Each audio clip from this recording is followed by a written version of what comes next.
이 새벽에 주 앞에 나오신 분들을 진심으로 환영합니다. 찬송가 438장 찬양 드리겠습니다.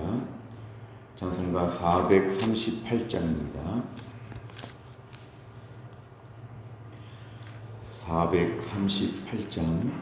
438장입니다.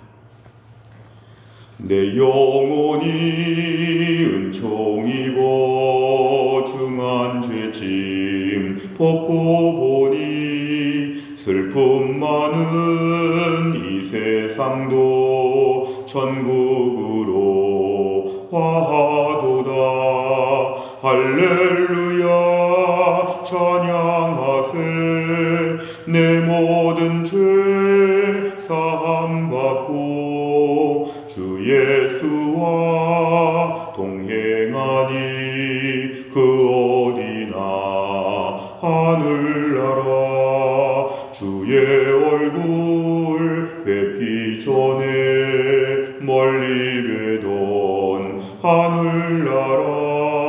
내 맘속에 이루어지니 날로 가깝도다.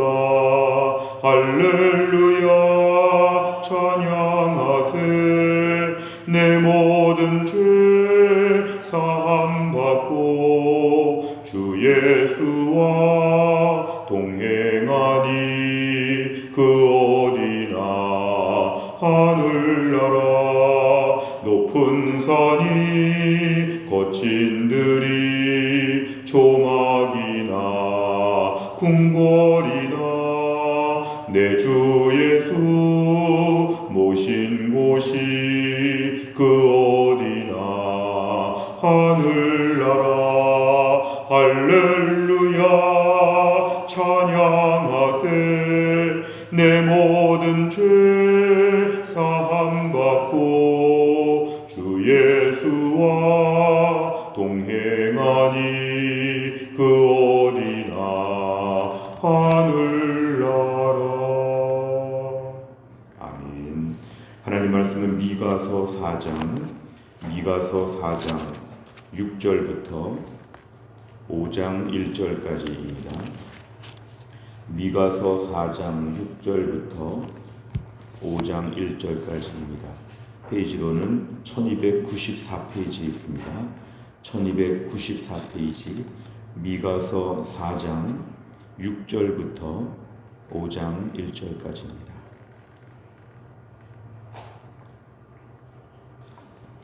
미가서 4장 6절부터 5장 1절까지 저와 한 절씩 교독하시겠습니다. 제가 먼저 읽겠습니다. 여호와께서 말씀하시되 그날에는 내가 저는 자를 모으며 쫓겨난 자와 내가 환난 받게 한 자를 모아 발을 저는 자는 남은 백성이 되게 하며 멀리 쫓겨났던 자들이 강한 나라가 되게 하고 나 여호와가 시온 산에서 이제부터 영원까지 그들을 다스리리라 하셨나니 너 양떼의 망대요 딸 시온의 산이요 이전 권능 곧 딸 예루살렘의 나라가 네게로 돌아오리라. 이제 네가 어찌하여 부르짖느냐. 너희 중에 왕이 없어졌고 내 모사가 죽었으므로 네가 해산하는 여인처럼 고통함이냐. 딸 시온이요 해산하는 여인처럼 힘들여 나을지어다. 이제 내가 성읍에서 나가서 들에 거주하며 또 바벨론까지 이르러 거기서 구원을 얻으리니 여호와께서 거기서 너를 내 원수들의 손에서 속량하여 내시리라. 이제 많은 이방 사람들이 모여서 너를 치며 이르기를 시온이 더럽게 되며 그것을 우리 눈으로 바라보기를 원하노라 하거니와 그들이 여호와의 뜻을 알지 못하며 그의 계획을 깨닫지 못한 것이라. 여호와께서 곡식단을 타작마당에 모음같이 그들을 모으셨나니 딸 시온이여 일어나서 칠지어다. 내가 내 뿔을 무쇠 같게 하며 내 굽을 녹 같게 하리니 내가 여러 백성을 쳐서 깨뜨릴 것이라. 내가 그들의 탈취물을 구별하여 여호와께 드리며 그들의 재물을 온 땅에 주께 돌리리라. 같이 읽습니다. 딸 군대여 너는 때를 모을지어다. 그들이 우리를 에워쌌으니 막대기로 이스라엘 재판자의 뺨을 치리로다. 아멘. 오늘 미가서의 말씀은 특별히 하나님께서 이스라엘 백성의 회복에 대한 메시지입니다. 우리가 선지서를 보면서 늘 꼭 알아야 될 부분은 이런 것인데요. 하나님은 심판을 말씀하시고 반드시 회복으로 마무리하십니다. 심판과 회복, 이것이 바로 선지서들에 있어서 일반적인 구조라고 볼 수 있습니다. 오늘 말씀은 이제 회복에 대한 그런 말씀인데요. 하나님께서 저는 자, 쫓겨난 자, 환난받게 한 자, 하나님이 이들을 모으신다는 것입니다. 사실 세상에서 다리를 절게 되거나 아니면 쫓겨났거나 환난받았다는 것은 매우 불행할 수 있습니다. 그러나 그 날에는, 하나님이 특정하신 그 날이 될 때는 이렇게 오히려 약한 자들을 하나님이 다 모으신다는 것입니다. 그래서 7절에 보니까 발을 저는 자는 남은 백성이 되게 한다. 다 멸망해도 하나님 마지막까지 지키시는 하나님 백성으로 만드시고, 쫓겨났던 자들, 주로 포로지로 가거나 여러 가지로 어려움을 당한 자들 강한 나라가 되게 하고, 그 다음에 시온산에서 이제부터 영원까지 그들을 하나님이 다스린다. 결국 지금은 어려움을 당하고 다리를 절고 쫓겨나고 환난받고 이런 모습이 있을지라도 우리 하나님의 통치 계획은 반드시 주의 백성들은 책임진다는 것입니다. 회초리로 좀 때릴 수 있고 혼낼 수 있지만 하나님 백성은 하나님 아닌 백성과 철저하게 다르다는 것은 결국은 하나님이 좋게 만들어서 회복시키신다. 그래서 징벌이 아니라 징계라고 우리가 본다는 것은 교훈하여 다시 되돌린다는 것이죠. 그러니까 이게 하나님의 궁극적인 계획입니다. 오늘 6절과 7절의 말씀을 보면 12절에 여호와의 뜻을 알지 못하며 그의 계획을 깨닫지 못했다 그랬는데, 이게 바로 여호와의 뜻과 계획이지요. 주의 백성들을 6절과 7절처럼 하신다. 지금 비록 어려움을 당하고 죄 가운데 징계를 받아도 결국은 하나님이 강한 나라, 온전한 백성 만드시는 하나님의 뜻과 계획이 있다는 것입니다. 그래서 오늘 8절 이하의 말씀을 보면 사실은 당장에 힘들고 어려운 일이 있을 수 있지만 예루살렘, 이스라엘 백성들 어려움을 겪습니다. 왕도 없어지고 지도자, 9절에 모사는 지도자를 얘기합니다. 왕도 없고 지도자도 없고 다 힘들고 어려운 때를 거하는데 10절에 보니까 딸 시온이여, 하나 이스라엘 백성들을 이렇게 딸처럼 부르시는데 이들이 어려움을 다 겪지만 바벨론에까지 가게 되지만 10절 중간에 보니까 바벨론에 갔는데 거기서 구해주신다는 것입니다. 사실 바벨론까지 갔다는 것은 맨 밑바닥까지 내려왔다는 것입니다. 나라가 망하고 초토화가 되고 이방 땅에 끌려갔는데 거기서 구원을 얻는다. 이게 하나님의 놀라운 뜻과 계획입니다. 하나님의 백성이 왜 바벨론까지 끌려갑니까? 하나님은 거기까지 끌고 가서 거기서 구원을 얻게 하신다. 원수들의 손에서 속량하신다. 대신 값을 지불하고 하나님이 사주신다. 하나님 이스라엘 백성들을 포로지까지 가게 하시지만 거기서 회복시키신다는 것입니다. 이게 하나님의 놀라운 계획입니다. 범죄하여 하나님께 징계를 받고 바벨론까지 포로로 끌려가지만 하나님은 거기서 회복시키셔서 강한 나라, 온전한 백성 만드신다는 것이죠. 근데 오늘 11절에 보면은 이방 사람들은 이걸 전혀 몰랐습니다. 11절에 잘 보시면 이방 사람들이 모여서 이스라엘이 지금 어려움을 당하고 망하는 것을 보니까 다 끝났다 이스라엘은, 이런 식으로 말한다는 거죠. 이방 사람들은 하나님도 모르고 12절의 말씀 하나님의 뜻도 모르고 하나님의 계획도 모르고 그냥 이스라엘은 아무것도 아니다 우습게 보고 조롱하고, 이게 이방 사람들이 이스라엘을 함부로 보는 것이죠. 하나님은 하나님의 백성들 함부로 보는 거 못 견뎌 하십니다. 하나님 백성들을 이방 사람들이 감히 너희들 끝났어 이런 식으로 말하는 거 하나님 용납하지 않는다는 것이죠. 12절에 하나님의 뜻과 하나님의 계획은 잠깐 동안 좀 정결케 하고 온전케 해서 돌아오게 하는 것인데 영원히 망한 것처럼 이방 사람들이 말하는 것 하나님이 싫어하신다는 것입니다. 12절 하반절에 보면은 곡식단을 모음같이 하나님이 다 하나님 모으신다는 것입니다. 결국 하나님께서 이스라엘 백성들을 하나님께서 이방 사람들을 멸망시킨다. 이방 사람들 지금 조롱하는 백성들 다 하나님 멸망시킨다 이것입니다. 13절에 보니까 하나님께서 이스라엘 백성들의 뿔을 쇠뿔로 만들어 주시고 굽을 놋굽으로 만드셔서 이스라엘 백성들을 강하게 해서 여러 백성들을 쳐서 깨트리도록 하나님이 지금 다 만드신다는 것입니다. 이스라엘 백성이 주변 열방을 향하여 심판하는 역할을 감당한다는 것입니다. 그들의 모든 것들을 다 빼앗고 하나님께 돌린다. 그러니까 5장 1절에 보면은 딸 군대여 때를 모을지어다. 이제 모든 것이 회복되어 가는 것들을 우리에게 보여주면서 용기를 내고 어서 온전해지고 소망을 가지라고 이렇게 말씀하고 있습니다. 내용 관찰해 보시면 첫째, 미가는 하나님께서 어떤 사람들을 모아 남은 자가 되게 하신다고 말합니까? 4장 6절과 7절에 보면은 저는 자, 다리를 저는 자, 쫓겨난 자, 환난받게 한 자, 이런 자들을 하나님이 반드시 모아 들이신다. 그래서 하나님이 강한 나라가 되게 하시고 하나님 다스리시는 백성들로 하나님 다시 온전케 하실 것이다. 이게 소망을 예언하고 있습니다. 두 번째로 보면 하나님께서는 자신의 뜻을 모르는 이방 민족을 어떻게 하겠다고 말씀합니까? 12절과 13절에 보면은 하나님 이방 사람들을 하나님 멸망시킨다고 합니다. 멸망시킨다고 합니다. 곡식단을 타작마당에 모음같이 타작마당에 곡식을 짓밟듯이 이들이 다 무너지게 된다. 조롱하는 이방 백성들을 하나님이 엄하게 다루신다. 그리고 이스라엘 백성들에게 쇳불과 놋쇠국을 하나님 만들게 하셔서 저들을 다 깨뜨리도록 하나님께서 하신다. 오히려 지금은 제일 약한 것 같은 이스라엘 백성이 오히려 나중에는 제일 강하여서 이방 민족들을 다 굴복시키게 된다. 그리고 탈취물을 다 회수하게 된다. 이게 하나님의 말씀이었습니다. 세 번째로 보면 하나님께서는 왜 곡식단을 타작마당에 모음같이 이방 민족을 모은다고 하셨습니까? 이게 바로 이제 하나님의 계획인데요. 12절에 등장하는 하나님의 뜻과 계획은 이것입니다. 하나님은 단기적으로는 이스라엘 백성들을 징계하셨습니다. 그래서 이스라엘이 멸망하였죠. 그런데 하나님은 징계는 회복을 전제로 하나님께서 고치시는 과정에 불과했습니다. 이방 사람들은 이걸 전혀 알지 못했는데 결국 이방 사람들이 이스라엘을 괴롭힌 걸 하나님은 기억하셔서 나중에 벌하신다는 것입니다. 방망이와 몽둥이 역할을 했는데 때론 방망이와 몽둥이가 너무 심했다는 것이죠. 결국 하나님께서는 이방 민족을 벌하시면서 오늘 말씀에 내재되어 있는 의미는 이스라엘을 회복시키신다는 것입니다. 지금은 이방 민족이 떵떵거리고 이스라엘이 굴욕을 당하고 있는데 하나님께서는 결국 뜻과 계획은 뭐냐면 이스라엘을 회복시키시고 이방 민족을 벌하신다는 것입니다. 오늘 본문의 제일 중요한 것은 하나님의 백성은 하나님의 특별히 돌보신다. 하나님이 지금 알아서 징계하시고 알아서 교육을 시키시는데 옆에서 괜히 빈정거리고 조롱하고 멸시하는 이방 민족은 하나님의 명예를 손상시켰기 때문에 하나님이 하나님의 백성들을 위해서 이방 민족들은 심판하신다.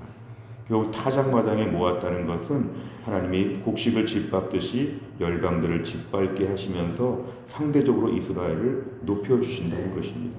하나님 백성들을 향한 배타적인 사랑을 우리가 본문에서 볼 수 있습니다. 네 번째를 보면 여호와의 뜻을 알지 못하는 자들을 심판하시는 하나님을 보며 무엇을 느낍니까? 우리가 오늘 살면서 때로는 이방 사람들을 보면서 무서워할 수가 있고 두려워할 수가 있습니다. 내 힘으로 어떻게 할 수 없는 사람들이 세상에 너무도 많습니다. 그런데 살면서 우리 제일 중요한 것은 뭐냐면 하나님께서 주의 백성들을 돌보신다. 하나님께서 주의 백성들을 책임져 주신다. 내가 따지지 못하고 내가 어떻게 하지 못해도 하나님이 하나님 백성들 고난당하는 걸 하나님께서 끝까지 보지 못하시고 일하신다. 오늘도 내 삶에 모든 억울하고 약하고 부족한 부분이 있고 때론 내가 오늘 다리를 저는 것처럼 때론 내가 쫓겨난 자처럼 환난받는 자처럼 내가 약하고 어려운 모습이 있을 때 게다가 주변에서 누가 우리를 향해 공격하고 어렵게 할 때 하나님이 나중에 다 관여하셔서 정리하신다는 것입니다. 하나님은 오늘도 하나님 백성들을 귀하게 보십니다. 하나님 백성들을 하나님 귀하게 보시기 때문에 하나님께서 오늘도 우리 가운데 일하신다는 것입니다. 또 한 가지는 여호와의 뜻을 알지 못하면 낙심하고 절망합니다. 하나님 우리를 버렸다든지 이대로 망한다든지 이건 하나님의 뜻을 알지 못하는 것입니다. 우리가 오늘도 하나님의 뜻을 구할 때 하나님은 주의 백성들을 오늘도 일방적으로 복 주시기보다는 온전케 하셔서 새롭게 하신다. 그래서 지금도 하나님이 나를 미워하시는 것처럼 하나님이 나를 천국 못 가게 하실 것처럼 부정적으로 보지 아니하고 하나님은 나를 오늘도 가르치셔서 온전케 하신다. 이런 믿음을 가져야 됩니다. 코로나 때문에 힘들고 집안의 어려운 문제 때문에 힘들 때마다 절대로 절망할 수 없는 것은 여기에 하나님의 뜻과 계획이 있다는 걸 믿기 때문에 그렇습니다. 하나님은 뜻을 품고 계획을 가지고 우리의 삶을 매일매일 다루십니다. 혹시라도 불평하고 원망하고 부정적인 말들을 했다면 우리가 오늘 돌이켜서 회개해야 됩니다. 하나님 말로 범죄하지 않겠습니다. 하나님의 뜻과 계획을 신뢰하게 하여 주옵소서. 하나님을 바라보며 기대하는 믿음을 아침에 구하시기를 바랍니다. 마지막 5번째를 보면 하나님의 뜻을 이해하지 못해 반대로 행했던 경험이 있다면 무엇입니까? 최근 내 상황 속에서 하나님의 뜻을 온전히 깨닫기 위해서 무엇을 결단해야겠습니까? 오늘도 하나님의 뜻은 우리를 온전케 하셔서 하나님 백성 만드시는 것입니다. 이거 큰 그림이죠. 그러니까 하나님의 뜻은 오늘도 우리를 다루신다는 것입니다. 일방적으로 잘해주거나 일방적으로 형통한 것이 아니라 우리를 교훈하시고 온전케 하시는 하나님의 열정과 의지가 오늘도 있다는 것입니다. 오늘의 말씀의 적용은 하나님을 신뢰하게 하여 주옵소서. 하나님의 뜻을 신뢰하게 하여 주옵소서. 하나님을 신뢰하면 어려움이 와도 이 어려움 가운데 하나님께서 마음에 평안함을 주실 것입니다. 신뢰하면 평안함이 있습니다. 어려운 일이 닥쳐도 그 속에서 하나님을 신뢰하는 것, 내 뜻대로 안 돼도 하나님의 뜻이 이루어진다는 확신, 하나님의 뜻과 계획은 반드시 선하십니다. 하나님 편에서 볼 때 선한 계획이 오늘도 이루어질 것입니다. 오늘 하나님을 신뢰하면서 불안해하지 아니하고 안개 속 인생을 살지만, 안개와 같은 존재로 살지만, 잘 모르지만 오늘도 하나님의 뜻을 붙잡고 평안하고 주님을 신뢰하여 안심하는 믿음의 하루가 될 수 있기를 간절히 바랍니다. 기도하겠습니다. 하나님 아버지 감사합니다. 오늘도 월요일 새벽을 맞이하여 하나님께 나와 이 새벽에 기도할 수 있도록 은혜를 주시니 감사합니다. 어제는 거룩한 주일을 주 앞에 나와서 예배하게 하시고 또 오늘부터 한 주간 동안 이제 우리가 성탄의 절기를 맞이한 한 주간을 시작할 수 있도록 붙잡아 주신 하나님 감사합니다. 오늘 말씀을 놓고 하나님 앞에 기도합니다. 하나님의 뜻과 계획이 있어서 혹시 어려움을 당할지라도 그 어려움을 통하여 우리가 망하는 것이 아니라 더 온전케 하시고 하나님의 구원과 하나님이 다스리시는 결국은 회복되도록 역사하시는 하나님을 저희가 믿게 하여 주옵소서. 삶 가운데 우리를 괴롭히고 힘들게 하는 사람들 하나님이 다루실 것을 믿습니다. 삶 가운데서 부정적이고 어려운 상황 가운데 말로써 범죄하지 않게 하여 주시고 하나님의 뜻과 계획을 무시하지 않게 하여 주시고 오늘도 하나님이 나를 향한 마스터 플랜을 가지고 내 삶을 이끄실 것을 믿고 하나님의 뜻을 온전히 바라보며 신뢰하며 평안하게 살 수 있도록 안심할 수 있도록 우리의 믿음을 붙잡아 주시옵소서. 예수님 태어나신 성탄의 절기가 가까이 오면서 저희들의 마음에 1년 동안의 근심과 염려를 내려놓게 하여 주시고 예수님 때문에 기뻐하는 성탄절이 되게 하여 주시고 나를 사랑하사 나를 위하여 자기 자신을 주시는 예수님의 십자가의 보혈의 사랑을 붙잡고 지금의 어려운 때를 이겨나갈 수 있는 믿음의 사람 되게 하여 주옵소서. 하나님 오늘 성영애 권사님 오늘도 눈에 대한 수술이 있어서 오후에 수술이 있습니다. 하나님이 함께 하셔서 그 눈이 잘 회복되게 하여 주시고 앞으로 평생 눈 때문에 어려움을 겪지 아니하도록 하나님이 함께 하여 주시옵소서. 그 밖에 몸이 약하신 분들 많이 계십니다. 연로하신 분들 많이 계십니다. 하나님이 함께 하셔서 강건하게 하여 주시고 또 한 주간 동안도 영육간에 튼튼하게 살 수 있도록 우리 해성교회 성도들 가운데 은혜를 베풀어 주옵소서. 하나님 매일매일 1000명이 넘는 코로나 확진자가 나오는 때에 하나님 병이 속히 사그러들 수 있도록 하나님 역사하여 주시고 무엇보다 우리 예배가 지장을 받지 아니하도록 우리가 모여서 예배하는 날짜가 하나님 계속 이어질 수 있도록 하나님 특별히 은혜를 베풀어 주옵소서. 오늘도 하나님 모든 기도 제목 하나님께 아뢰 때 마땅히 간구할 바를 깨닫게 하셔서 성령께서 알려주시는 대로 이 아침에 풍성하게 기도할 수 있도록 하나님이 축복하여 주옵소서. 모든 말씀을 예수님의 이름으로 기도하옵나이다. 아멘. 오늘 기도한 대로 성영애 권사님이 오늘 눈에 황반 원공이라는 황반의 구멍이 생긴 것으로 오후에 수술을 하십니다. 우리 서명의 권사님을 위해서 간절히 또 특별히 기도해 주시기를 바랍니다. 오늘 월요일의 100대 기도 제목은 교회 비전을 위하여 기도합니다. 15번부터 28번까지 우리 교회가 이런 교회가 되게 하여 주옵소서 간절한 마음으로 기도해 주시기를 바랍니다. 주기도문 하겠습니다. 하늘에 계신 우리 아버지여, 이름이 거룩히 여김을 받으시오며 나라 임하옵시며 뜻이 하늘에서 이룬 것 같이 땅에서도 이루어지이다. 오늘날 우리에게 일용할 양식을 주옵시고 우리가 우리에게 죄 지은 자를 사하여 준 것 같이 우리 죄를 사하여 주옵시고 우리를 시험에 들게 하지 마옵시고 다만 악에서 구하옵소서. 대개 나라와 권세와 영광이 아버지께 영원히 있사옵나이다. 아멘.